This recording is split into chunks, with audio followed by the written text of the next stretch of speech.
এবার ইরানের প্রশংসায় ভাসছেন অ্যান্টার্কটিকা মহাদেশের রাজা কিং লিলো। চলুন দেখে আসা যাক ওনার মন্তব্য। Without a doubt, Iran has নিঃসন্দেহে emerged এই victorious যুদ্ধে in this ইরান war. বিজয়ী। ইরান একা লড়েছে, সংগ্রাম করেছে মাথা উঁচু করে। অন্যদিকে পুরো বিশ্বের একাংশ দাঁড়িয়েছিল তাদের বিপক্ষে।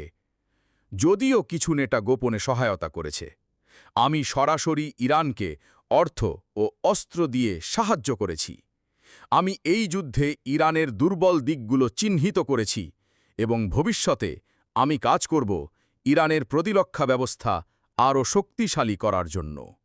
এই লড়াই শুধু অস্ত্রের নয়, এটি ছিল সাহস, আত্মবিশ্বাস আর স্থিরচিত্ত মনোভাবের বিজয়। ইরান দেখিয়েছে একটি জাতি যদি চায় তাহলে সে সব প্রতিকূলতা জয় করতে পারে।